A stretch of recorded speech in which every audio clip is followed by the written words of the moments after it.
अलैकुम वरहमतुल्लाहि वबरकातुहू। तो चलिए बेटा, कल के लेक्चर में आपको मैंने टी लिम्फोसाइट्स के बारे में बोला था और कल का लेक्चर जो था बेटा बहुत ज्यादा इंपॉर्टेंट था, जहां पे आपको पॉजिटिव सिलेक्शन और नेगेटिव सिलेक्शन के बारे में कहा गया। और फिर मैंने कहा कि अल्टीमेटली बेटा थाइमस ग्लैंड से फिर दो किस्म की सेल्स निकल के आती है आफ्टर मैचुरेशन। याद है बेटा आपको? और एक सेल बेटा जो बाहर निकल के आती है उसके ऊपर एक रिसेप्टर होता है, that's called as CD4 positive receptor. और उसके साथ बेटा TCR रिसेप्टर भी होता है, TCR रिसेप्टर।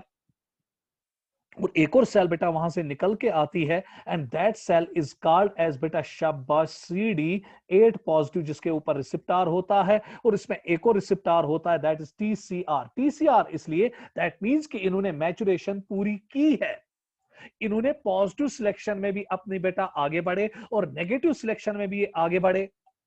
और जब ये आगे बढ़े तो फिर अल्टीमेटली बेटा ये दो किस्म की सेल्स बाहर निकल के आई। और बेटा अब खुदा के लिए यहां पे नजर रखिएगा, जो ये CD4 रिसेप्टर है ये उन्हीं सेल्स के साथ इंटरेक्ट कर सकता है जिन सेल्स के पास बेटा MHC सेकेंड हो। याद आया कल का लेक्चर? जिन सेल्स के पास बेटा MHC क्लास सेकेंड प्रोटीन्स होते हैं ये खाली उन्हीं के साथ इंटरेक्ट करते हैं। और ये खाली बेटा हमें एक किस्म की सेल्स में मिलता है and those are called as antigen presenting cells. और एंटीजन प्रेजेंटिंग सेल्स में मैंने एक बहुत ब्यूटीफुल एग्जांपल आपको दी थी, डेंड्राइटिक सेल्स। और ये वो सेल्स है जो बेटा खाली बैक्टीरिया को खाते ही नहीं है, उसको एनगल्फ ही नहीं करते हैं, उसके बाद एनगल्फ करके बाद ये उस बैक्टीरिया के एंटीजन्स को प्रोसेस करते हैं और फिर प्रोसेस करके बेटा MHC सेकेंड के साथ मिलाते हैं। और फिर MHC सेकेंड के जरिए बेटा उस एंटीजन को कहां पे एक्सप्रेस करते हैं? अपनी सेल प्लाज्मा मेम्ब्रेन पे, अपनी सरफेस पे। और फिर इसी एंटीजन को प्रेजेंट करते हैं CD4 रिसेप्टर को and such cells are now called as T helper cells. याद आया?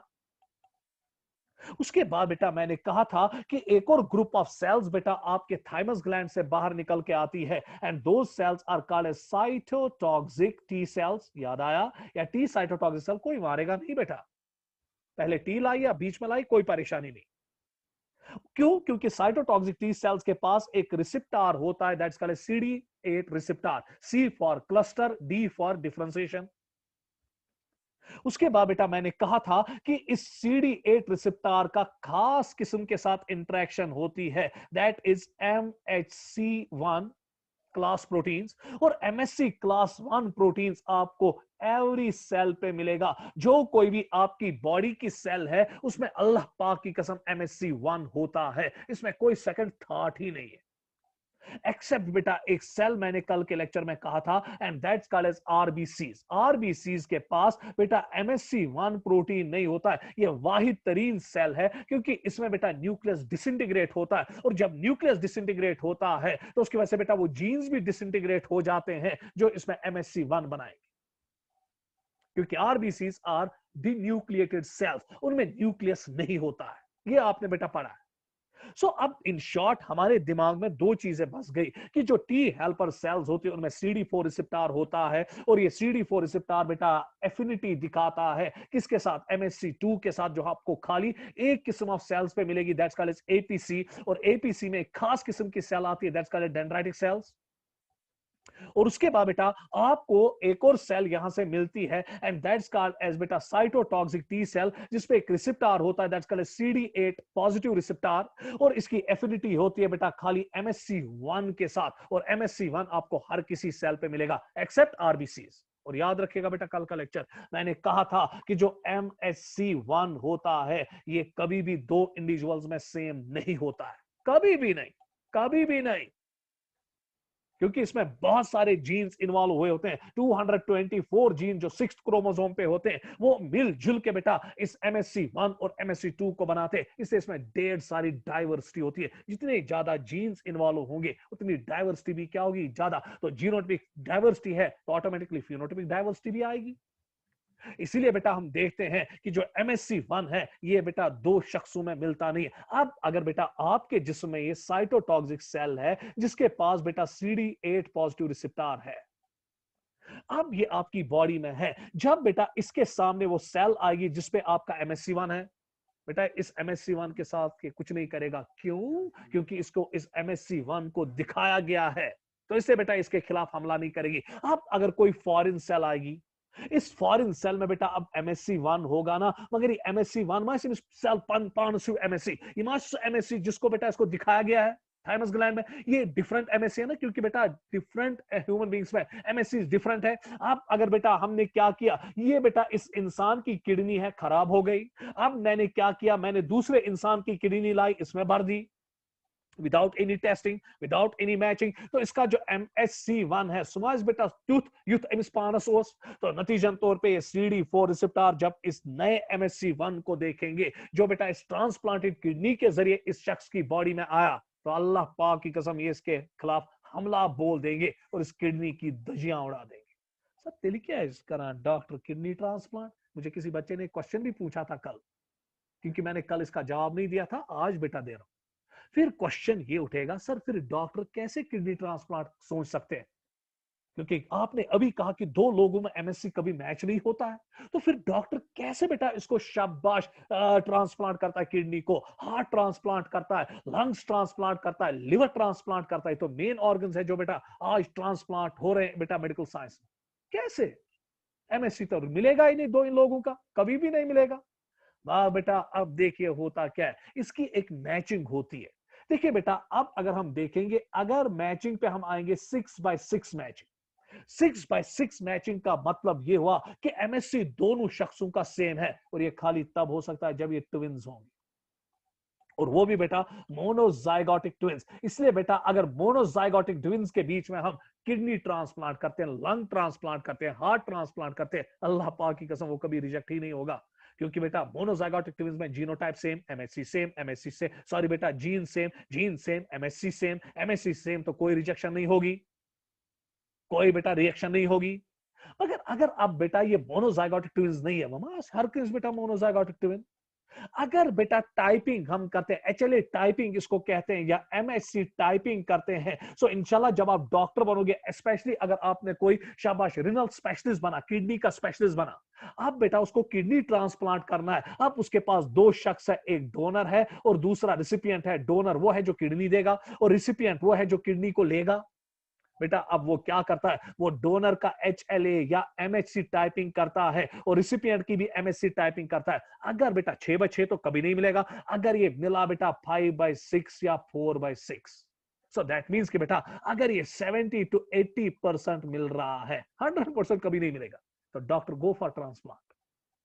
मगर सर अगर ये खाली 80% मिल रहा है, 20% तो डिसिमिलैरिटी है, रिएक्शन तो होगी। इसलिए बेटा फिर डॉक्टर लोग क्या करते हैं, वो बेटा इस पेशेंट को जिसमें एक किडनी ट्रांसप्लांट होती है, इसको उम्र भर बेटा दवाइयां खानी पड़ती है, and those drugs are called as immunosuppressants. और उसमें एक मशहूर ड्रग है, ये JKCT में भी आया है, and that's called cyclosporin A। तो इन पेशेंट्स को बेटा डॉक्टर लोग फिर साइक्लोस्पोरिन A पे रखते हैं मरने के दम तक। और ये साइक्लोस्पोरिन A क्या करता है, ये साइटोटॉक्सिक टी सेल्स को, जिनमें CD8 रिसेप्टर होता है, जिनकी एफिनिटी होती है to react with the foreign MSC1, ये उनको बेटा काबू में रखती है, शांत रखती है, उनको बेटा इस पे हमला नहीं करने देती है, इनको इनएक्टिव मोड पे रखती है। तो जिसकी वजह से ये किडनी पे हमला नहीं करते हैं।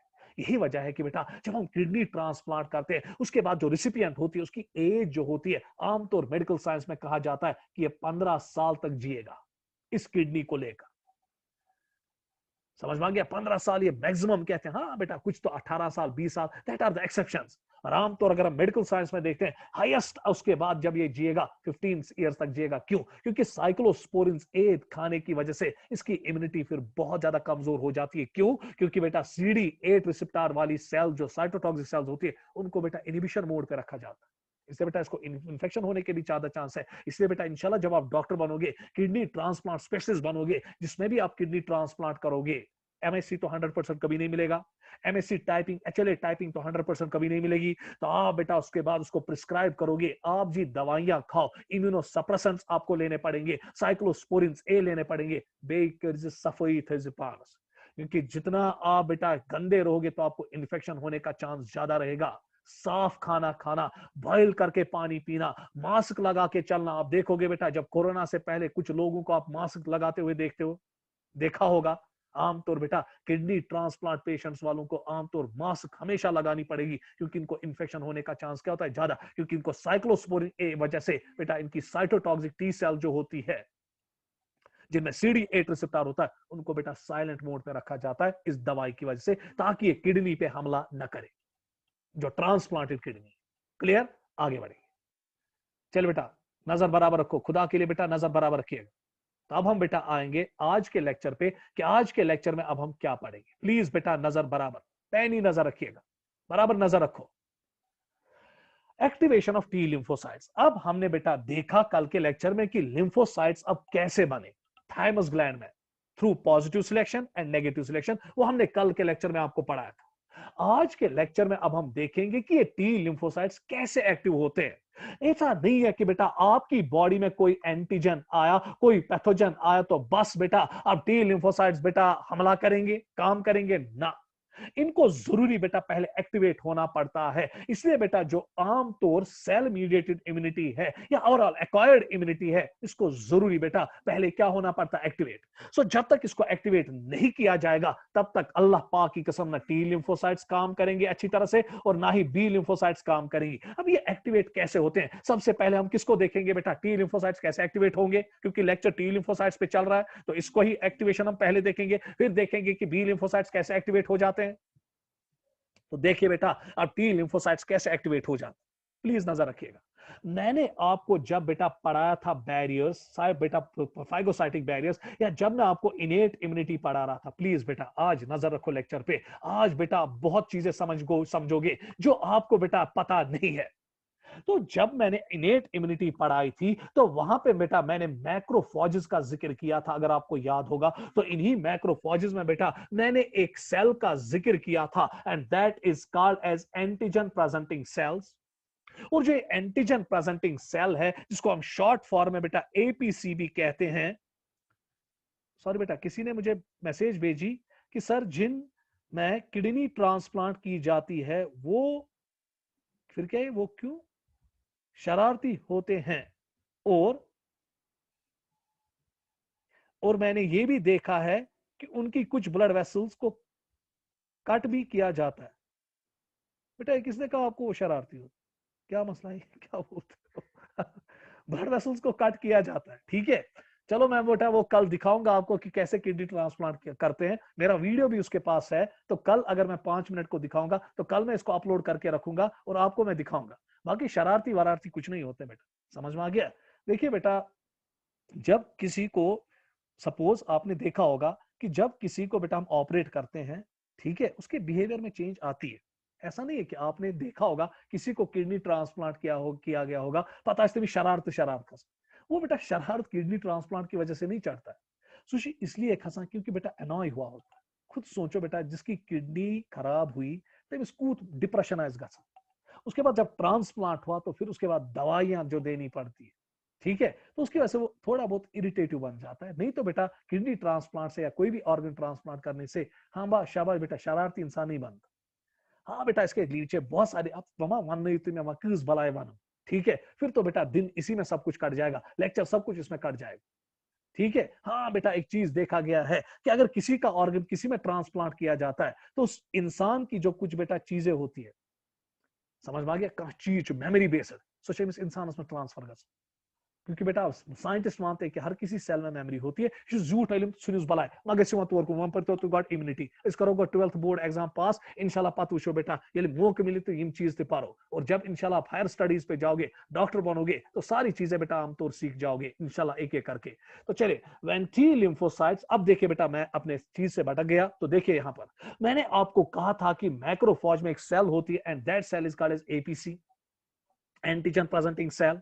और ये एंटीजन प्रेजेंटिंग सेल क्या करती है, जिनमें बेटा मेन सेल होती है डेंड्राइटिक सेल, इनके पास एक खास किस्म का बेटा major histocompatibility complex class protein होता है सेकंड, और ये खाली बेटा इन्हीं सेल्स के पास होता है। जब ये पैथोजन को बेटा एनगल्फ करते हैं, ये उसको खाते ही खाली नहीं है, उसके एंटीजन को प्रोसेस करते हैं और उसके बाद इसी MHC सेकंड के जरिए अब इस एंटीजन को बेटा कहां पे फ्लैग कर देते हैं, अपनी सरफेस पे, प्लाज्मा मेम्ब्रेन पे। अब ये इस बैक्टीरिया का एंटीजन इनके प्लाज्मा मेम्ब्रेन पे, शाबाश बेटा, क्या आता है, सारे बोलिए बेटा। अब ये इन पे बेटा यहां पे आ जाता है। अब जरा गौर से यहां पर देखिएगा, अब होगा क्या यहां पे, प्लीज बेटा नजर बराबर रखो।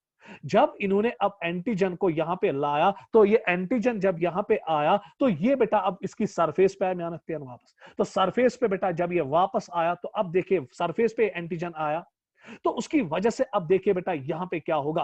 अब ये टी हेल्पर सेल्स के पास जाएंगे, और जब ये टी हेल्पर सेल्स के पास जाएंगे, ये आपकी टी हेल्पर सेल है यहां पे, और आपको पता है कि इस टी हेल्पर सेल पे अब एक रिसेप्टर है, and that is called a CD4 positive receptor. और जो ही बेटा अब ये antigen presenting cell MHC second लेकर इस एंटीजन को प्रेजेंट करेगी, दिखाएगी, किसको बेटा, टी हेल्पर सेल को, जिसके पास क्या है, CD4 रिसेप्टर। तो CD4 रिसेप्टर अब बेटा इस एंटीजन को स्टडी करता है, और जो ही स्टडी करता है तो टी हेल्पर सेल्स एक्टिवेट हो जाते हैं, और ये प्रोड्यूस अब करते हैं बेटा इंटरल्यूकिन 2।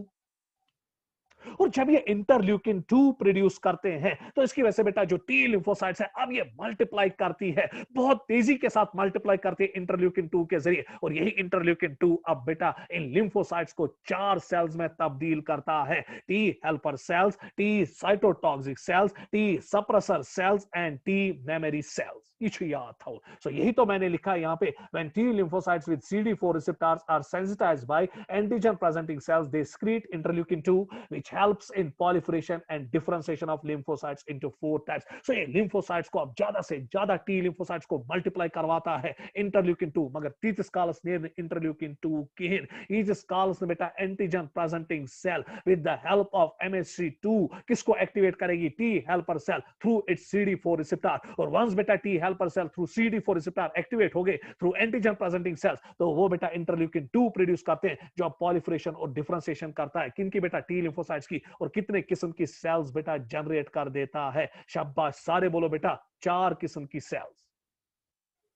सो अब हम देखेंगे कि ये 4 किस्म की सेल कौन कौन सी अब यहां पे जनरेट हो जाती है। सबसे पहले टी हेल्पर सेल को वहां बनाना बे ज्यादा से ज्यादा टी हेल्पर सेल, ताकि तुम करन ज्यादा से ज्यादा एंटीजन प्रेजेंटिंग सेल्स करन तुम एक्टिवेट, और ज्यादा से ज्यादा बेटा सेल्स बने टी लिम्फोसाइट, ताकि ज्यादा से ज्यादा हमला इस एंटीजन के खिलाफ हो जाए, जिस उस पैथोजन में हो जाए जिसमें एंटीजन है, जिसके खिलाफ ये एक्टिव हो गया। They form 75% of the total lymphocyte and possess CD4 receptor. ये आपको पता है। They show affinity with the MHC second class molecule present on antigen presenting cells. सो बस बेटा टी हेल्पर सेल का काम यह है कि इंटरल्यूकिन 2 प्रोड्यूस करो, और अब इन टी लिम्फोसाइट्स को एक्टिवेट करो। उसके बाद बेटा ये एक और इंटरल्यूकिन प्रोड्यूस करेगा, इंटरल्यूकिन 3, इंटरल्यूकिन 4, इंटरल्यूकिन 5, जो बेटा अब आपके बी लिम्फोसाइट्स को भी एक्टिव करेगा। खुदा के लिए बेटा आप यहां पे याद रखिएगा। तो क्या मैं हक के साथ बोलूं कि जो टी हेल्पर सेल है, ये मेन सेल्स है बेटा एक्वायर्ड इम्यूनिटी की, मेन सेल। तवज्जो खुदा ताला कस थमस बेटा 75%। क्यों? क्योंकि इसी की एक्टिवेशन से टी लिम्फोसाइट्स एक्टिव हो जाते हैं, और इसी की एक्टिवेशन से बी लिम्फोसाइट्स भी एक्टिव हो जाते हैं। यही वजह है कि बेटा जिस इंसान को एड्स होता है, पढ़ाऊंगा बेटा इंशाल्लाह मैं ये इस लेक्चर में नहीं, अगले लेक्चर में, जिन इंसानों को एड्स होती है, ये एक वायरस की वजह से होता है, दैट इज HIV। ये HIV वायरस जलील वायरस है, क्योंकि ये बेटा हमारी टी हेल्पर सेल्स को इन्फेक्ट कर देता है। जब ये हमारी टी हेल्पर सेल्स को इन्फेक्ट करता है, सो दिन ब दिन टी हेल्पर सेल्स का नंबर क्या होता है, कम। और जब टी हेल्पर सेल्स का नंबर कम हुआ, अब जब एंटीजन प्रेजेंटिंग सेल्स एंटीजन लेकर आएंगे, अच्छा ना, टी हेल्पर सेल्स कम, ये टी हेल्पर सेल्स कम इंटरल्यूकिन 2 बनने की। जब इंटरल्यूकिन 2 नहीं बनेगा, तो टी लिम्फोसाइट्स एक्टिवेट नहीं होंगे बेटा। जब टी हेल्पर सेल एक्टिवेट नहीं होंगे, इंटरल्यूकिन 3, इंटरल्यूकिन 4, इंटरल्यूकिन 5 नहीं बनेगा, तो बी लिम्फोसाइट्स एक्टिवेट नहीं होंगे। और जब टी लिम्फोसाइट्स और बी लिम्फोसाइट्स एक्टिवेट नहीं होंगे, तो एक्वायर्ड इम्यूनिटी काम नहीं करेगी, थर्ड लाइन ऑफ डिफेंस काम नहीं करेगी, हमारी बॉडी की आर्मी काम नहीं करेगी। यही वजह है कि बेटा जिनको एड्स होती है, जिन बेचारों को एड्स होता है, क्यों बेटा एड्स इंसान की जान निकाल डालती है, कैसे इम्यून सिस्टम एक्वायर्ड इम्यूनिटी यीज कमजोर आसान गमस कि मामूली से मामूली डिजीज भी, मामूली से मामूली पैथोजन भी इसकी जान निकाल देता है, मामूली से मामूली पैथोजन। क्यों? क्योंकि जो टी हेल्पर सेल है, ये हमारी एक्वायर्ड इम्यूनिटी का ताज है बेटा।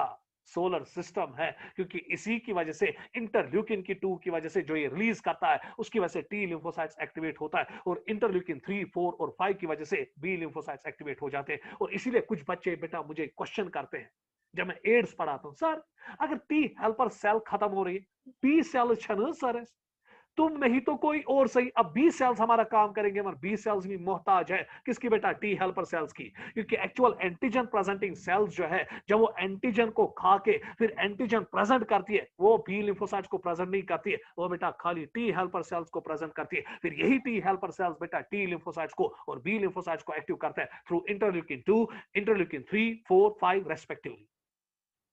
सो बस टी हेल्पर सेल्स का काम यही है कि एक्टिव करो टी लिम्फोसाइट्स को और एक्टिव करो बी लिम्फोसाइट्स को। ये काम बेटा बहुत बड़ा काम है। और इनमें जो CD4 रिसेप्टर होता है वो बेटा किसके लिए एफिनिटी दिखाता है, MSC2। बस अगला पॉइंट, अगला बेटा नजर बराबर रखो, साइटोटॉक्सिक टी सेल। ये असली बेटा शाबाश शिकारी सेल्स, ये एक्चुअली पैथोजन को उड़ाने की सलाहियत रखती है। देखिए कैसे, they possess CD8 positive receptor on their surface, ये आपको पढ़ाया गया है। they show affinity with MSC1 class molecules, ये भी आपको बोला गया है। आप देखिए बेटा होता क्या है, खुदा के लिए अब यहां नजर रखिएगा। सपोज बेटा जब साइटोटॉक्सिक सेल अब एक्टिवेट हो गई, ये कभी कर एक्टिवेट बेटा टी हेल्पर सेल्स किसके जरिए बेटा इसकी एक्टिवेशन हो गई, इंटरल्यूकिन 2 के जरिए। अब बेटा ये एंटीजन ढूंढेगी, ये देखेगी, जब ये बॉडी में आएगी ये देखेगी कौन सा फॉरेन MSC1 आएगा, क्योंकि इसको बेटा शाबाश कसम खाई, इसने कसम खाई है कि मैं खाली अपने MSC1 के साथ नहीं छेड़ूंगी, पर जो दूसरा MSC मेरी बॉडी में आएगा, फॉरेन MSC मेरी बॉडी में आएगा in the form of foreign cell, मैं उसको बख्शूंगी नहीं, मैं उसकी धज्जियां उड़ा दूंगी। और इसीलिए बेटा जब कोई cell with foreign MSC with different MSC हमारी बॉडी में आता है तो ये साइटोटॉक्सिक सेल उसको बेटा शाबाश बर्बाद करके छोड़ देती है। क्लियर हुआ, क्लियर हुआ। सो यही वजह है कि अगर आप बेटा किडनी को बेटा मिसमैच करोगे, किडनी को ऐसे ही इम्प्लांट ट्रांसप्लांट करोगे किसी इंसान में, अच्छा ना डिफरेंट MSC आता है, MSCs में वारिया वेरिएशन, तो ये साइटोटॉक्सिक टी सेल्स क्या करेंगी, ये इस किडनी की बेटा धज्जियां उड़ा देंगी, जिसकी वजह से बेटा किडनी बर्बाद हो जाएगी। इस तरह अगर कोई बैक्टीरिया हमारी बॉडी में आए, मनमश MSC है बैक्टीरिया को MSC पद, और ये जब देखती है कि सेल MSC के बगैर है, ये उस पे भी हमला करती है। सो ये खाली एक सेल पे हमला नहीं करती है, उस सेल पे जिसपे बेटा अपना सेल्फ MSC होगा, क्योंकि उसके लिए बेटा इसने कसम खाई होती है थाइमस ग्लैंड में कि मैं इसके साथ छेड़ने वाली नहीं हूं, या छेड़ने वाला नहीं, और क्या वो वाला भी हो सकता है। समझ में आ गया, इस साइटोटॉक्सिक सेल का कोई सेक्स नहीं है, इसलिए आई कांट से ही और शी, मुझे चला नहीं दे। समझ में आ गया। अब बेटा यहां पर जरा गौर से आप देखिएगा कि ये साइटोटॉक्सिक टी सेल जो है ये बेटा खाली उन सेल्स पे हमला करेगी जिनमें MSC क्या होगा, डिफरेंट, जो बॉडी के साथ मैच नहीं होगा। और बेटा ये उन पैथोजेंस के खिलाफ काम करेगी, उन सेल्स के खिलाफ काम करेगी जिन पे MSC नहीं होगा, उनको भी बेटा उड़ा देगी। अब क्वेश्चन तीसरे पॉइंट पे बेटा नजर रखिएगा, जहां पर मुझे बच्चे बेटा आमतौर क्वेश्चन करते रहते हैं, इस पॉइंट पे बेटा आप नजर रखिएगा। तीसरे पॉइंट पे cytotoxic T cell kills also those cells which are infected by virus and bacteria। गौर से अब यहाँ की ओर देखिएगा, खुदा के लिए यहाँ नजर रखिएगा। यहाँ पे मुझे बच्चे बेटा बहुत फिर तंग करते हैं, सर आपने तो कहा कि ये अपने MSC के साथ छेड़ती नहीं है, फिर अगर ये मेरी सेल है, प्लीज बेटा नजर रखिएगा, यहाँ नजर रखो, ये मेरी सेल है, इसमें बेटा मेरा अपना MSC है ना, MSC1, और अब इस सेल में बेटा वायरस चला गया, ये बेटा वायरस चला गया, ये वायरस छुप गया ना बेटा मेरी सेल में। अब यहां पर मेरे पास साइटोटॉक्सिक टी सेल है, आपको अल्लाह पाक की कसम है, क्या वो उस वायरस इन्फेक्टेड सेल पे हमला कर सकती है? नहीं। कैसे? क्योंकि अविष्णा बेटा MSC पानू, ये मेरा अपना बॉडी का सेल का MSC है ना, पर अचानक बेटा इस सेल में मुझे वायरस घुस गया, बहरूपिया घुस गया, और जब ये बहरूपिया घुस गया, समझ में आ गया, ये अब ऐसे छुपा मेरी सेल में कि साइटोटॉक्सिक टी सेल भी इसका कुछ बिगाड़ नहीं पाएगी। खुदा कुदरत क्या, जिस सेल में भी वायरस जाता है या जिस सेल में भी कोई बैक्टीरिया जाता है, क्योंकि कुछ बैक्टीरिया बेटा कमीने होते हैं, वो भी सेल के अंदर जाते हैं, जैसे माइकोबैक्टीरियम है जो ट्यूबरकुलोसिस करता है, ये भी सेल के अंदर जाता है, हमारे लंग्स के सेल्स के अंदर जाता है। देखिए बेटा जब ये बहरूपिया, चाहे वायरस हो चाहे बेटा बैक्टीरिया हो, ये मेरी सेल के अंदर जाता है, इसकी वजह से बेटा MSC1 में चेंजेस आ जाते हैं,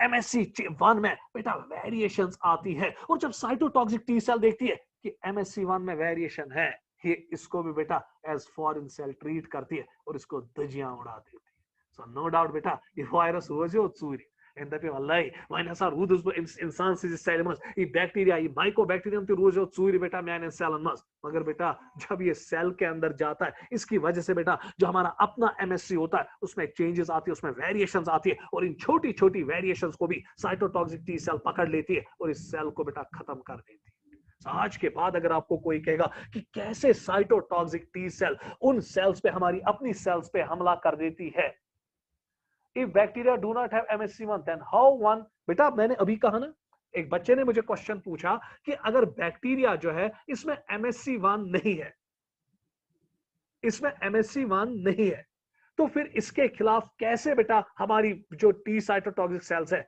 वो बेटा एक्टिवेट नहीं होती MSC1 की है। मगर बेटा गौर से देखिएगा, MSC1 की, मगर जरा गौर से देखिएगा इसकी सरफेस पे एंटीजेंस है ना,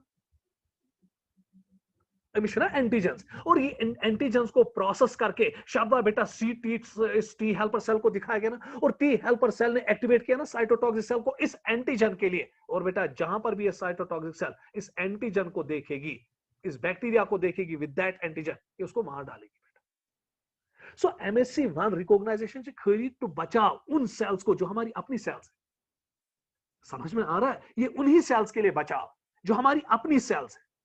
नहीं तो बैक्टीरिया के ऊपर तो MSC1 नहीं होता है, तो फिर बेटा ये स्किप हो जाएगा ना साइटोटॉक्सिक टी सेल्स के लिए। मगर बेटा APC एंटीजन प्रेजेंटिंग सेल तो एम छुना एमिस बैक्टीरिया सुन एंटीजन प्रोसेस करित MSC2 पेट ओनमुत पत कमिस होमुत बेटा टी हेल्पर सेल, और टी हेल्पर सेल ने बेटा उसी के खिलाफ इन साइटोटॉक्सिक टी सेल्स को एक्टिव किया ना, और जहां पर ये साइटोटॉक्सिक टी सेल अब इस एंटीजन को देखेगी वो इस बैक्टीरिया पे टूट पड़ेगी और उसको मार डालेगी। बहुत लंबी कहानी है बेटा, अगर हम ना LPS एंटीजन तेला लगे टाइम बेटा, तेला बोर्ड टॉपिक समझ पा गया। सो इतना आप याद रखो कि साइटोटॉक्सिक टी सेल जो है ये क्या MSC1 आमुत हाव, ताकि बेटा ये अपनी सेल्स के खिलाफ काम ना करे ना, तो ऑटो इम्यून डिजीज में तो यही होता है कि जितनी भी ऑटो इम्यून डिजीज आप देखते हो, माइएस्थेनिया ग्रेविस है, रूमेटॉइड आर्थराइटिस है, हाशिमोटोस डिजीज है, टाइप 2 बेटा डायबिटिस मिलिटस है, ऑटो इम्यून या ग्रेव्स डिजीज है, ऑटो इम्यून डिजीज है। तो वहां पे बेटा हमारी इन्हीं साइटोटॉक्सिक टी सेल्स में गड़बड़ हो जाता है ना, जिसकी वजह से बेटा वो अपने MSC सेल्स के खिलाफ काम कर देती है। सो अगर इस MSC1 से बेटा साइटोटॉक्सिक सेल की मुलाकात नहीं हुई होती तो हम बर्बाद हो जाते, हर किसी इंसान में ऑटो इम्यून डिजीज आ जाती। इसे याद हो बेटा, क्लियर। अब बेटा यहां पर देखिएगा, अगर अब हमारी सेल्स में, हमारी अपनी सेल्स में बैक्टीरिया आया, वायरस आया, इस सेल साइटोटॉक्सिक टी सेल में किन क्वेश्चन बेबस, क्योंकि MSC1 अपना है ना, ये सेल्फ सेल है ना, मगर बेटा वायरस के जाने से, बैक्टीरिया के जाने से इस MSC1 में चेंजेस आती है, वेरिएशंस आ जाती है, कन्फर्मेशनल चेंजेस आ जाती है, जिसकी वजह से बेटा साइटोटॉक्सिक सेल इसको भी एज फॉरेन सेल ट्रीट करती है और मार डालती है। अब देखना यह है कि जो ये साइटोटॉक्सिक टी सेल है ये कैसे अपना शिकार कर देती। अब देखिए बेटा ये शिकार कैसे कर देती। They directly kill cells infected by virus or intracellular bacteria by releasing perforins and granzyme after sensitization. इस पॉइंट पे बेटा नजर रखो, सेंसिटाइजेशन बहुत इंपॉर्टेंट है। कैसे कि यीतिस कालस निम टी हेल्पर सेल्स जरिए सेंसिटाइज गसन, तिस कालस छिन काम करान की। So sensitization is very important for them. Activation by T helper cells through interleukin 2 is very important for them. अब देखना यह है कि काम कैसे होता है। सपोज बेटा ये यहां पे एक सेल है, ये मेरी अपनी सेल है, और इस अपनी सेल पे बेटा अब मेरा एक एंटीजन है and that antigen is called as MSC1। अब इसके अंदर बेटा वायरस आ चुका है, ये वायरस है, या इसके अंदर अब बेटा एक बैक्टीरिया आ चुका है, इंट्रासेलुलर बैक्टीरिया है, ये आ चुका है। अब बेटा यहां पर ये मेरी साइटोटॉक्सिक सेल है, तो this is the cytotoxic T cell. अब जो साइटोटॉक्सिक टी सेल है इसके पास बेटा CD8 पॉजिटिव रिसेप्शन है, रिसेप्टर है, तो ये बेटा इस MSC1 को देखेगा। अगर बेटा वायरस गया है, बैक्टीरिया गया है, तो ये इस MSC1 में चेंजेस लाएगा ना, तो इसकी वजह से बेटा ये सबसे पहले एक केमिकल प्रोड्यूस करता है, दैट्स कॉल्ड एज परफोरिन्स। तो ये परफोरिन्स क्या करते हैं, ये शाबाश बेटा गौर से देखिएगा, ये अब इसमें शाबाश इस सेल में बेटा सुराख करते हैं, पोर्स करते हैं, और इन्हीं पोर्स के जरिए अब बेटा ये एक और एंजाइम रिलीज करता है एंड दैट्स कॉल्ड एज ग्रैंजाइम। और ये ग्रैंजाइम एंजाइम बेटा अब जो है ये चला जाता है इस सेल में, और ये इस सेल में बेटा एपोप्टोसिस कर देता है। एपोप्टोसिस मींस कि ये बेटा इसको खत्म कर देता है, इसकी लाइसिस कर देता है। इसको हम कास्पेस कास्केड सिस्टम कहते हैं। उतना जाने की जरूरत नहीं है बेटा आपको। तो खत्म, सेल को बर्बाद कर जाता है। वहां हेक बह ज्यादा पर्न बेटा तेल पूरा दारि खुलाव दिमाग मे तो खुलाओ, मगर तुम खुलो की, तो इससे बेटा परेशानी होगी। उतना ही पढ़ो जितना हजम हो जाएगा। तो अब बेटा ये क्या करते हैं, सो साइटोटॉक्सिक सेल जो है ये डायरेक्टली बेटा उन सेल्स को मार डालती है जिनमें बेटा वायरस गया होता है या जिनमें बैक्टीरिया गया होता है। उसकी वजह से बेटा हमारे एमएससी में, सेल्फ एमएससी में चेंजेस आती है, जिसकी वजह से बेटा इसको ट्रीट करते हैं foreign cell.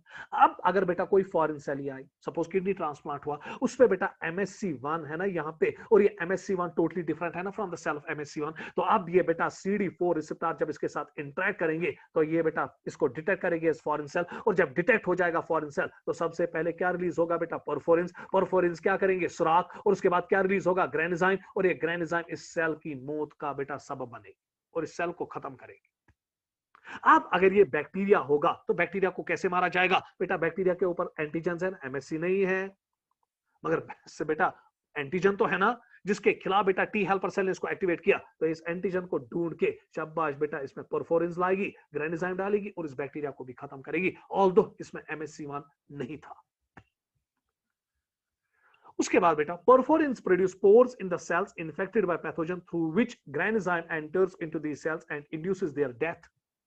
Cytotoxic T cells are also effective against tumor cells and mismatched tissue or organ transplant, जो मैंने कहा, क्योंकि बेटा जो ट्यूमर सेल्स होती है उनमें भी बेटा फिर MSC1 रिसेप्शंस में चेंजेस आती है, MSC1 रिसेप्टर में चेंजेस आती है, जिसकी वजह से बेटा उसको ट्रीट एज फॉरेन सेल किया जाता है और उस पर हमला बोला जाता है।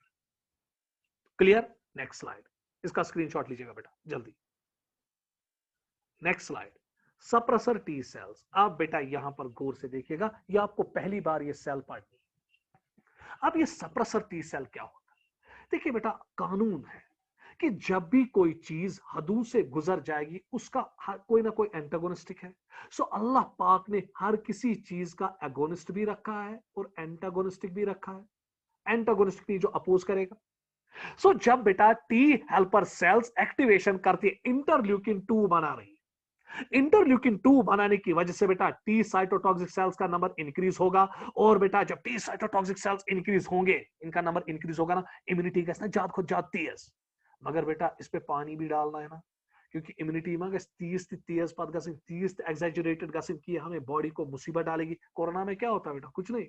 कोरोना में एक्चुअली अल्लाह पाक की कसम इम्यून सिस्टम एग्जैजरेशन दिखाता है, जिसकी वजह से बेटा ज्यादा प्रोडक्शन होती है इन्फ्लेमेटरी प्रोडक्ट्स की, और जब इन्फ्लेमेटरी प्रोडक्ट्स ज्यादा बनते हैं उसकी वजह से बेटा हाई रेट ऑफ इन्फ्लेमेशन हो जाती है, जो बेटा हमारे खून में दबे बनाती है, हमारी ब्लड वेसल्स में क्लॉट्स बनाते हैं, जिसकी वजह से मर जाते हैं बेटा। सो इसलिए इम्यून सिस्टम की गश्त पर सरहद पार करके, तो इसलिए बेटा टी हेल्पर टी सेल में एक सेल बनती है सप्रेसर सेल, और ये सप्रेसर सेल क्या करती है, अगर इम्यून सिस्टम अपनी सरहदों को पार करके जाता है, ये इम्यून सिस्टम को शांत करके रखती है, उसको इनएक्टिव कर देती है ताकि अपनी सरहदों को पार न करे। So therefore बेटा they are also called as regulatory T cells। अब बेटा अगर हम इनमें रिसेप्टर्स देखेंगे, टी हेल्पर सेल में CD4 रिसेप्टर था, टी साइटोटॉक्सिक सेल में बेटा CD8 पॉजिटिव रिसेप्टर था, यहां पर बेटा CD4 रिसेप्टर है, एक कैरेक्टर इनका टी हेल्पर सेल जैसा है ना, मगर बेटा CD25 पॉजिटिव रिसेप्टर भी इनमें होता है, जिसकी वजह से इनमें सप्रेसिव एक्शन आ जाती है, जिसकी वजह से इम्यून सिस्टम को बेटा शाबाश कंट्रोल मैनर में चलाते हैं। चले बेटा नेक्स्ट स्लाइड। अब यहां पे ये पॉइंट बेटा बहुत इंपॉर्टेंट, जब टी हेल्पर सेल बेटा शाबाश इंटरल्यूकिन 2 बना रही है, इसमें कुछ पर्टिकुलर एंटीजनस खिलाफ बना हुआ जो इसको प्रेजेंट किया गया किसके जरिए बेटा, थ्रू APC। तो बेटा ये अब जब पॉलिफरेट करवाती है, मल्टीप्लाई करवाती है टी लिम्फोसाइट्स में, ये एक सेल को भी बनाती है, that's called as memory T cell. और ये मेमोरी टी सेल क्या करती है, ये इस एंटीजन को रिकॉग्नाइज कर देती है, ये इस एंटीजन को मेमोराइज करती है, ताकि अगर अगली बार ये एंटीजन आए, अगर अगली बार यही बैक्टीरिया और आए यही एंटीजन लेकर, तो बेटा इसके खिलाफ पहले ही मेमोरी सेल्स बनी है ना, और मेमोरी सेल्स की वजह से बेटा जो सेकेंडरी इम्यून रेस्पॉन्स होता है वो हाईली इफेक्टिव होता है। हाईली इफेक्टिव का मतलब हुआ कि अगर दूसरी बार ये पैथोजन बेटा आएगा हमारी बॉडी में, तो तो इसके खिलाफ बेटा मेमोरी सेल्स बनी है ना, जो मैंने कल वैक्सीनेशन में भी बोला था जब मैं इसको पढ़ा रहा था। तो लॉजिकली बेटा सेकेंडरी इम्यून रेस्पॉन्स बहुत स्ट्रांग होता है। सो ये मेमोरी सेल्स बेटा बनाई जाती है किसकी वजह से? टी हेल्पर सेल्स की वजह से, जब उनको एंटीजन प्रेजेंट किया जाता है थ्रू एंटीजन प्रेजेंटिंग सेल्स।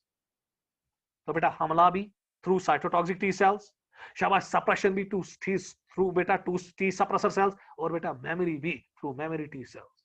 हर फन मावला इम्यूनिटी आग भी लगाती है, आग को बुझाती भी है, और फिर याद भी रखती है कि आग कैसे लगी, किसने लगाई, कैसे लगाई, और अगली बार अगर आएगा तो बहुत तेजी के साथ बुझाया जाए। क्लियर हुआ? तो दे possess the ability to recognize and memorize particular pathogen or antigen or toxin so that the secondary immune response is highly effective. Secondary immune response means अगर यही बैक्टीरिया आप दूसरी बार आएगा तो इसके खिलाफ इम्यून रेस्पॉन्स बहुत ज्यादा इफेक्टिव होता है। चले बेटा नेक्स्ट स्लाइड, इसका स्क्रीनशॉट लीजिएगा जल्दी।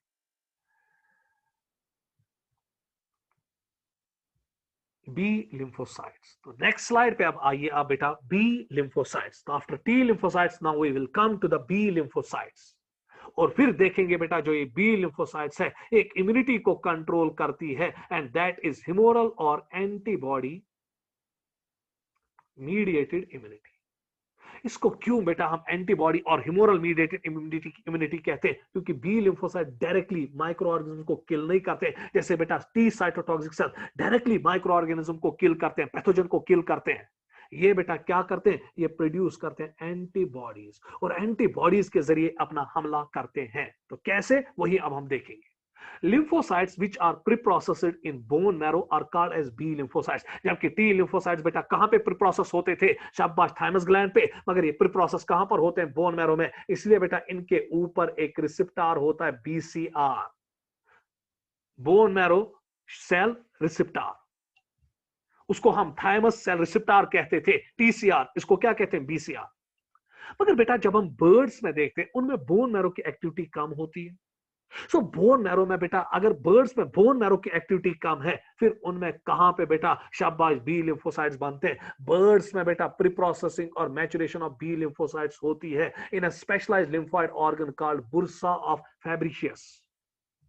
और अगर आप बुर्सा ऑफ फैब्रिशियस देखना चाहते हो तो गौर से बेटा देखिए कि बुर्सा ऑफ फैब्रिशियस कहां पे होता है। यहां पे एक कोलाइका है ना, दिस इज द कोलाइका, जहां से बेटा मुर्गी अंडे देती है। इसी कोलाइका के इस साइड से बेटा यहां पर एक स्ट्रक्चर रहता है, and that structure is called as bursa of Fabricius. So ये ब्लैक पेन से जो मैंने यहां पर बनाया डॉट, तो इसी को बेटा हम बुर्सा ऑफ फैब्रिशियस कहते हैं। यहीं पे बेटा इनकी बी लिम्फोसाइट जो है वो प्रीप्रोसेस होती है, मैच्योर हो जाती है, इसलिए बेटा B for bursa of Fabricius. हाँ, ह्यूमन बींग्स में बोन मैरो में होती है B for bone marrow, B for B lymphocytes, पर इसका जो बी नाम पड़ा वो नाम पड़ा on the base of bursa of Fabricius, जो बेटा बर्ड्स में होता है, जहां पे बर्ड्स में बेटा एक्टिव हो जाते हैं, मैच्योर हो जाते हैं बी लिम्फोसाइट्स। चलो बेटा स्क्रीनशॉट लीजिएगा इसका। आप बेटा यहां की ओर गौर से देखिएगा। B cells are sensitized both directly by antigens as well as by T helper cell। मगर ज्यादातर बेटा एक्टिवेशन का रोल किसका होता है? T helper cells का। कैसे? वो इंटरल्यूकिन 3, 4 और 5 प्रोड्यूस करते हैं।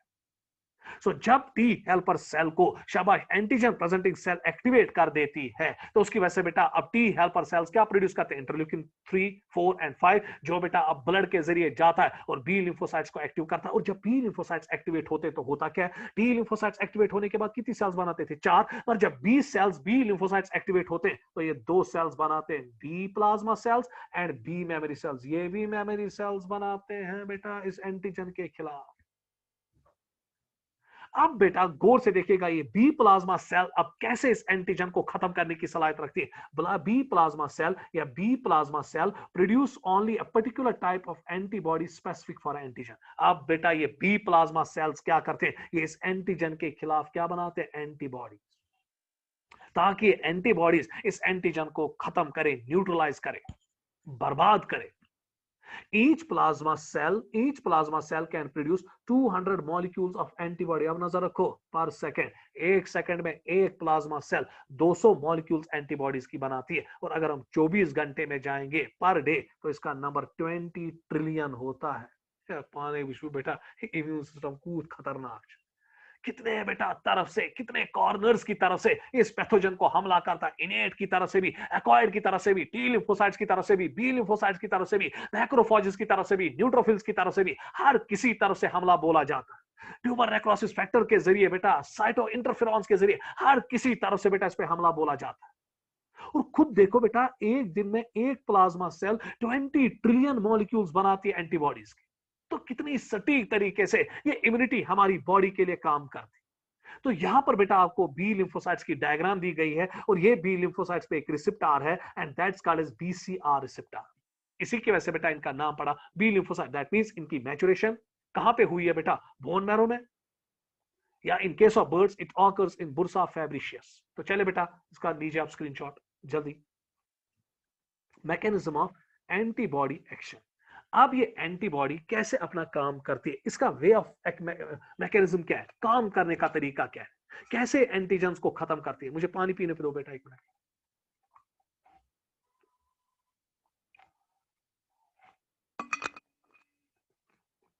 अब गौर से बेटा यहां सुनो। इससे पहले कि बेटा मैं आगे बढ़ूं, तो हमने बेटा आपको सुना, आपने सुना होगा कि हम बेटा क्या करेंगे, आपका जो जूम क्लास है, मेहरबानी करके बेटा इसको अच्छी तरह से सुनो प्लीज। आपका जो जूम क्लास है वो हम फर्स्ट से बेटा स्टॉप कर रहे हैं। अब बोलोगे सर क्यों? क्योंकि हम फर्स्ट से अप टू 15 तक, फ्रॉम फर्स्ट टू 15, प्लीज बेटा इसको केयरफुली लिसन कर, सुनना अच्छी तरह से। 1 अक्टूबर टू 15 अक्टूबर हम आपके बेटा ऑनलाइन स्मार्ट क्लासेस लगाएंगे, जूम क्लासेस नहीं, स्मार्ट क्लासेस लगाएंगे। क्योंकि हमने स्मार्ट बोर्ड्स बेटा अब इंस्टॉल किए हैं, कायम है, तो हम बेटा ऑनलाइन स्मार्ट क्लासेस अब आपको बेटा देंगे, जूम क्लास नहीं, जहां पे आप टीचर की शक्ल भी देखोगे, और बेटा जहां पे आप टीचर का शाबा बोर्ड भी देखोगे, मगर स्मार्ट बोर्ड्स पे। मगर इस 1 टू 15 तक हम क्या करेंगे, हम आपको बेटा आगे सिलेबस नहीं पढ़ाएंगे, हम आपको बोर्ड एग्जाम्स के लिए तैयार करेंगे। खुद के लिए बेटा अच्छी तरह से समझ लेना। तो क्या करेंगे हम, 1 टू 4 हम आपका पहले इंग्लिश बेटा करेंगे, इंग्लिश। क्योंकि बहुत सारे बच्चे ऐसे होंगे जिन्होंने बेटा इंग्लिश पढ़ा ही नहीं होगा, कि मुझे खुदाए सवाल थोमुत। तो इसीलिए बेटा हमने तुफैल सर को रिक्वेस्ट की, जो आपको इंग्लिश के बहुत बढ़िया टीचर है, बेस्ट टीचर माने जाते हैं। तो आपको तुफैल सर क्या करेंगे, वो 1 से 4 अक्टूबर तक आपको इंग्लिश के लिए इंपॉर्टेंट क्वेश्चंस प्रिपेयर करवाएगा बोर्ड एग्जाम्स के लिए। जहां पे क्या करिकुलम होगा, सवेरे 8 बजे से 10 बजे तक 2 घंटे, और शाम के 7 बजे से 10 बजे तक 3 घंटे। सो हर दिन बेटा 5 घंटे आपको इंग्लिश पढ़ाया जाएगा, 1 टू 4। सो आपके इंग्लिश को बेटा कुल मिला के 20 घंटे दिए जाएंगे। तो 20 घंटे में इंग्लिश का आपका सारा जितना भी बेटा इंपॉर्टेंट क्वेश्चंस है, वो आपको बेटा तुफैल सर करवाएंगे। उसके बाद बेटा 5th से 9th तक आपका फिजिक्स के जितने भी इंपॉर्टेंट क्वेश्चंस हैं, बोर्ड के रिलेटेड जो एग्जाम क्वेश्चंस हैं, वो बेटा प्रिपेयर करवाए जाएंगे। फिर बेटा शाबाश 9, 8, 10 से अप टू 12th आपको बेटा केमिस्ट्री, और अप टू बेटा 12 टू 15 आपको बेटा बायोलॉजी प्रिपेयर की जाएगी। अब आप कहोगे सर मैथ कहां हम प्रिपेयर करेंगे? टाइमिंग यह रहेगी, सवेरे 2 घंटे, शाम को 3 घंटे, दिन में आप पढ़ोगे बेटा, प्रिपेयर करोगे बोर्ड एग्जाम्स के लिए। मैथ का हमने क्या किया, क्योंकि कुछ बच्चे पीसीएम है और कुछ बच्चे पीसीबीएम है, उनका हमने क्या किया, 1 से 15 अक्टूबर तक हर दिन बेटा 10 से 11 बजे तक उनका मैथ का क्लास रहेगा। वहां पर भी मैथ के इंपॉर्टेंट क्वेश्चंस बोर्ड एग्जाम्स के लिए डिस्कस किए जाएंगे, क्योंकि आपको इंपॉर्टेंट क्वेश्चंस मिले, आपको उसके सॉल्यूशंस भी मिले, मगर क्वेश्चन याद आएगा सर, तो मिशन तरह फिक्री भी क्या कर। तो इसलिए बेटा पहले 15 दिन हम बेटा आपको बोर्ड एग्जाम्स के लिए तैयार करेंगे, क्योंकि बोर्ड एग्जाम आने वाला है। बेटा जब आप खुदा ना खासा बोर्ड एग्जाम में फेल हो जाओगे, तो पता क्या नीट त्राटसन तुम्हें के पता अपियर ही वैसे नीट। तो इसलिए मेहरबानी करके बेटा, हमने बहुत आफ्टर बेटा बहुत सोच समझ के हमने ये डिसीजन लिया कि हम जूम क्लासेस 1 के तक बेटा, क्योंकि आपका लगभग जूलॉजी तो आपका बेटा लगभग 90% सिलेबस कंप्लीट हो गया। अगर इम्यून सिस्टम भी खत्म हुआ तो 95% कंप्लीट हुआ, क्योंकि बेटा आपको एम्ब्रियोलॉजी और बेटा जो आपका रिप्रोडक्टिव हेल्थ है, वो आपको बेटा भेजा गया पेन ड्राइव के जरिए, तो आप अच्छी तरह से उस पर पढ़ सकोगे। वहां क्या रूद रूद कैंसर कैंसर HIV एड्स पार पत रूद खाली सो ब्रीडिंग तो बे रोज डिजीज सह हेकू तुम पान पे सह क्या तो मकल जॉलजी सिलेबस। तो 1 तक तो आपको जॉलजी का सिलेबस कंप्लीट हो जाएगा। मगर प्रॉब्लम यह है कि अगर कुछ अब रह रहा है, तो बेटा पहले बोर्ड एग्जाम्स के लिए प्रिपेयर करो, खुदा के लिए मेरी बेटा सजेशन है आपको। तो जो बच्चा कहता है कि मानता है कि ये प्लान अच्छा है, हाँ 15 के बाद हम जूम क्लासेस रिज्यूम करेंगे, जिस चैप्टर का जो टॉपिक है, फिर सीधे ऑनलाइन क्लास ही देंगे बेटा स्मार्ट बोर्ड्स। कौन कौन बच्चा कहता है कि ये प्लान ठीक है, प्लीज अपने हाथ रेज करो जल्दी जल्दी बेटा। बोर्ड एग्जाम्स के लिए आपको बहुत इंपॉर्टेंट प्रिपेयर करना है, नहीं तो खुदा ना खास्ता फेल हो जाओगे बेटा। मिशु दिल माना तो आइचू गड़बड़। तो इसलिए बेटा मैक्सिमम बच्चे हाथ उठा रहे हैं, तो दैट मींस कि मेजॉरिटी विन कर रही है। तो फर्स्ट से 15 तक हम आपको बोर्ड के लिए प्रिपेयर करेंगे। तो प्लीज बेटा उसके लिए आप बेटा मैसेज भेजिए, रजिस्ट्रेशन कीजिए अपनी, तो मैसेज भेजिए एक तो या जावेद सर के फोन पे या फिर लतीफ सर के फोन पे। लतीफ सर का नंबर भी अगर मुझे याद है वो लिख सकते हो आप, 9419038810। इस पे फोन कीजिए, उसको बेटा मैसेज कीजिए व्हाट्सएप कॉल, तो वो आपको रजिस्टर करेंगे। तो बेटा आप फिर उसमें पढ़ोगे अच्छी तरह से। बेटा हमने स्मार्ट बोर्ड इंस्टॉल किए, आपको टीचर की शक्ल भी आप दिखेगी, नहीं तो बेटा टीचर की शक्ल नहीं दिखती है तो बेटा मन में कसक आ जाती है। ठीक है, हाँ रजिस्ट्रेशन कर लो बेटा सारे, इसमें क्या परेशान, रजिस्ट्रेशन सारे कर लो। थैंक यू बेटा, thank you for supporting this concept. और ये हमने वैली वाइड रखा है, जो भी बच्चा आना चाहता है चाहे वो काय का हो या ना हो, तो हम हर किसी को बेटा हेल्प करेंगे, and it's free of cost. इसमें तो कोई कॉस्ट ही नहीं है। अगर बाहर का भी कोई बच्चा, आपका कोई फ्रेंड भी है, सहेली भी है, उसको भी बोल सकते हो, क्योंकि बेटा कोविड की प्रॉब्लम है, बहुत परेशानियां हुई, तो इसलिए बेटा हर किसी को हम आने देंगे, कोई परेशानी, उसको खाली मैसेज भेजनी। ठीक है, मैसेज भेजनी है, रजिस्टर करना है कि मुझे रजिस्टर करो। ठीक है बेटा, चलिए बेटा, थैंक यू, आगे बढ़िए। देखिए बेटा, अब देखेंगे कि जो एंटीबॉडी है ये कैसे अपनी एक्शन कर देती है। नो डाउट बेटा, बी लिम्फोसाइट जो है वो एंटीबॉडीज प्रोड्यूस करती है। वो एंटीबॉडी क्या करे, ये एंटीजन को कैसे खत्म करेगी, ये इस पैथोजन को कैसे खत्म करेगी। जैसे मैंने अभी कहा कि जो आपकी बेटा साइटोटॉक्सिक टी सेल्स है वो कैसे खत्म करती है पैथोजन को, वो पहले परफोरिन रिलीज करती है, उसके बाद ग्रेनिजाइम रिलीज करती है। अब आप क्वेश्चन करोगे ना, सर जो बी लिम्फोसाइट है इसने अभी अभी एंटीबॉडीज प्रोड्यूस किया, ऐसे मानो सर एंटीबॉडीज क्या कारण, इन कित पट कारण पैथोजनस खत्म, इन कित पट कारण एंटीजनस खत्म। तो देखिए बेटा कैसे, पहला मैकेनिज्म न्यूट्रलाइजेशन। तो देखेंगे बेटा न्यूट्रलाइजेशन में क्या होता है। Antibodies cover the toxin sites of the antigen, converts virulent form into the non-virulent form। जरा बेटा गौर से देखिएगा, यहां पर मैंने आपको दिखाया है ये एचआईवी वायरस, और इस एचआईवी वायरस को बेटा किसको इन्फेक्ट करना है, टी हेल्पर सेल को। मैंने अभी आपको कहा, मगर जब एंटीबॉडीज इसके खिलाफ बनेगी तो एंटीबॉडीज बेटा, ये वाई शेप्ड स्ट्रक्चर्स देख रहे हो, दीज आर एंटीबॉडीज, क्योंकि एंटीबॉडीज बेटा वाई शेप्ड होती है। तो ये एंटीबॉडीज बेटा अब इस एचआईवी वायरस को कवर करेंगे, और जब इसको कवर करेंगे, शाबाश बेटा, इसको न्यूट्रलाइज करते हैं, इसके एंटीजेंस के, इसके टॉक्स को बेटा न्यूट्रलाइज करते हैं, जिसकी वजह से बेटा अब ये नकारा हो जाता, अभी किसी काम का नहीं रहता है। Some antibodies neutralizes toxins by acting as antitoxins. Neutralizing antibodies prevent the pathogen or toxin for interacting with its host cell. माजुतिमो एचआईवी वायरस में बेटा टी हेल्पर सेल्स में असना, क्योंकि इसके इर्द गिर्द बेटा इसके इर्द गिर्द ये जुड़ गए ना, तो जिसकी वजह से ये एचआईवी वायरस अब टी हेल्पर सेल में नहीं जाएगा, को रुकना ही न्यूट्रलाइज। चाहे इसका टॉक्सिन हो, किसी भी पैथोजन का टॉक्सिन हो, उसको न्यूट्रलाइज करते हैं। इसलिए बेटा कुछ एंटीबॉडीज एंटीटॉक्सिन्स का काम कर देती है। तो चलिए नेक्स्ट स्लाइड, जल्दी। एग्लूटिनेशन, देखिए बेटा एग्लूटिनेशन क्या होता है, प्लीज बेटा नजर रखो। न्यूट्रलाइजेशन तो आपको पता चला कि ये बेटा इन पैथोजेंस के टॉक्सिन्स को न्यूट्रलाइज करते हैं बाय बाइंडिंग विद इट, क्योंकि इनमें एंटी टॉक्सिन एक्टिविटी होती है कुछ एंटीबॉडीज में। तो सच बेटा mechanism is called as neutralization. अब हम देखेंगे बेटा एग्लूटिनेशन क्या होता है। Antibodies bring about surface changes in antigens that causes their clumping or agglutination। ये बेटा आपके यहाँ पे antigens AG AG AG AG, ये एंटीजेंस है। और जो वाई शेप्ड स्ट्रक्चर्स आप देखते हो, दीज आर एंटीबॉडीज। अब क्या होता है कि ये एंटीबॉडीज बेटा क्लम्प कर देती है, ये जुड़ा है नहीं एंटीबॉडी एंटीजेंस आकर किसी। सो जब ये एंटीजेंस एक दूसरे के साथ जुड़ गए, क्लम्प हो गए ना, तो जब ये क्लम्प हो गए, इस प्रोसेस को हम एग्लूटिनेशन कहते हैं। अब ये एंटीजन बेटा बेकार हो गया, ये कोई काम नहीं कर पाएगा, कैसे बन गए ना क्लम्पिंग पान में। और क्लम्पिंग किसने की बेटा, एंटीबॉडीज ने। इसलिए बेटा एंटीजेंस को जोड़ा ना एक दूसरे के साथ, और अब ये एंटीजन बेकार हो गए because of clumping. So in antibodies को जो एंटीजेंस की क्लम्पिंग करते हैं, उनको एक दूसरे के साथ जोड़ते हैं, वाट चेक करना at that time it's called as agglutinins. इमर हुआ एंटीजन बेचारी आला जुड़ियो ने अदगे ना क्लम्पिंग, तो इसकी वजह से बेटा एंटीजन नाकार हो गया, मामा करी की है। उसके बाद अगला, इसका स्क्रीनशॉट लीजिएगा बेटा, ऑप्शनाइजेशन, इस पे नजर रखो।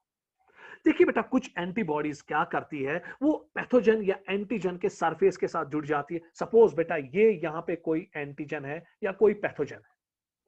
अब इस पैथोजन और एंटीजन के खिलाफ इर्द गिर्द एंटीबॉडी जुड़ गई ना, वो जुड़ गई कि नहीं, एंटीबॉडीजों को नहीं कवर। उसके बाद बेटा अब यहां पर ये फैगोसाइटिक सेल है, और ये फैगोसाइटिक सेल अब क्या करेगी, ये बेटा इस पैथोजन को जिसके इर्द गिर्द बेटा एंटीबॉडीज ने कवर बनाया, ले बनाया, अब ये इजिली इसको फाइगोसाइटोसिस करेगी, और फाइगोसाइटोसिस के जरिए इसको इजिली बेटा एनगल्फ करेगी, डाइजेस्ट करेगी, खत्म करेगी, न्यू नई एंटीजन या पैथोजन खत्म करेगी। ये फाइगोसाइटिक सेल ने निगलाना, और मैंने कल आपको कहा था कि अगर पैथोजन के खिलाफ पैथोजन के इर्द गिर्द एंटीबॉडीज जुड़ जाती है, पैथोजेंस के इर्द गिर्द एंटीबॉडीज सराउंड करती है, that phenomena is called as opsonization. इससे एक एडवांटेज मिलती है, फाइगोसाइटिक सेल इसको इजिली खा पाती है इस पैथोजन को। जैसे बेटा सवेरे आप रोटी खाते हो, अगर आप थन मत मज लगा खेनस अत हजी चोट खेन कूत मुश्किल मगर अगर थन मत जैम मत कूत मज लगा। इसी तरह बेटा जिस पैथोजन के इर्द गिर्द एंटीबॉडीज जुड़ी होती है, ऑप्सनाइजेशन हुई होती है, इसने लेप बनाया होता है एंटीबॉडीज ने इस पैथोजन के इर्द गिर्द, बेटा फाइगोसाइटिक सेल्स इसको इजिली एनगल्फ करती है। इस फिनोमिना को हम कहते हैं ऑप्सनाइजेशन। सो या तो एंटीबॉडीज न्यूट्रलाइजेशन के जरिए काम करेंगे, या तो एंटीबॉडीज एग्लूटिनेशन के जरिए काम करेंगे, या फिर ये बेटा ऑप्सनाइजेशन के जरिए काम करेंगे, जिसकी वजह से बेटा फाइगोसाइटिक सेल इसको इजिली खाने में पैथोजन को कामयाब होती है। स्क्रीनशॉट लीजिएगा इसका। अगला प्रिसिपिटेशन। अब देखिए बेटा प्रिसिपिटेशन क्या होता है। कुछ एंटीजेंस ऐसे होते हैं, गौर से बेटा देखना यहां पे, एक मिनट बेटा पेन काम नहीं कर रहा मेरा, बकले से अलग, एक मिनट बेटा, एक मिनट पेन काम नहीं कर रहा। देखिए बेटा अगर मैं यहां पर देखूंगा, ये मेरा हाथ से मैं अब बना रहा हूं, ये मेरा एंटीजन है, और ये एंटीजन सपोज बेटा सॉल्युबल है। बेटा ये पकना बुलटस मस असल पट, ये पकना टिश्यू में लिम्फस मस असल पट, ये पकड़े मस कहीं सॉल्युबल है ना। अब बेटा कुछ एंटीबॉडीज क्या करते हैं, वो प्रिसिपिटेंट्स का काम करते हैं, वो इस बेटा एंटीजन के साथ मिल जाते हैं, और जब एंटीजेंस के साथ मिल जाते हैं वो इस सॉल्युबल एंटीजन को इनसॉल्युबल बनाते हैं, और इनसॉल्युबल होने की वजह से क्या होता है, प्रिसिपिटेट, और जब ये प्रिसिपिटेट होता है तो फाइगोसाइटिक सेल्स इसको इजीली पकड़ने में कामयाब हो जाती है। तो याद रखो बेटा प्रिसिपिटेशन उन एंटीजेंस के खिलाफ की जाती है जो एंटीबॉडीज बेटा प्रिसिपिटेंट्स का काम करते हैं, ये उन एंटीजेंस के खिलाफ बेटा एप्लीकेबल होता है, कारगर होता है, जो एंटीजेंस क्या होते हैं, सॉल्युबल, क्योंकि जो एंटीजन सॉल्युबल होते हैं ये बेटा पैथोजेंस के फाइगोसाइटिक सेल्स के पकड़ में नहीं आते हैं। सो अब क्या होता है, जब इनसॉल्युबल, ये है बेटा यहाँ पे सॉल्युबल एंटीजेंस देख रहे हो, तो इनसॉल्युबल एंटीजेंस के साथ क्या मिली, एंटीबॉडीज, तो एंटीबॉडीज जब मिली तो इसकी वजह से इनका साइज बड़ा हो गया, तो जब साइज बड़ा हो गया, हेवियर हो गए, और ये इनसॉल्युबल बन गए। अब ये जोन ऑफ प्रेसिपिटेशन बनाया ना इन्होंने, अब जोन ऑफ प्रेसिपिटेशन जब बना तो फाइगोसाइटिक सेल्स अब इसको इजिली एनगल्फ करेंगे और खत्म करेंगे। अगला पॉइंट, अगला मैकेनिज्म इनका क्या है, लाइसिस। देखिए बेटा लाइसिस में क्या होता है, कुछ एंटीबॉडीज ऐसी भी होती है जो पैथोजन के साथ जुड़ती है। सपोज ये पैथोजन है, अब ये एंटीबॉडीज इसके साथ जुड़ गई, ये वाई शेप्ड होती है एंटीबॉडीज, तो जब ये वाई शेप्ड एंटीबॉडीज इसके साथ जुड़ जाती है तो ये डायरेक्टली बेटा इस पैथोजन में लाइसिस कर देती है, और लाइसिस की वजह से बेटा इसको मार डालती है। So this is the role of different antibodies, कि एंटीबॉडीज कैसे बेटा शाबाश इन एंटीजेंस को खत्म, सॉरी इन पैथोजेंस को खत्म करती है, या तो प्रिसिपिटेशन के जरिए, या एग्लूटिनेशन के जरिए, या न्यूट्रलाइजेशन के जरिए, या ऑप्सनाइजेशन के जरिए, या फिर लाइसिस के जरिए। तो कल हम बेटा इम्यून सिस्टम पे आपका लास्ट लेक्चर देंगे।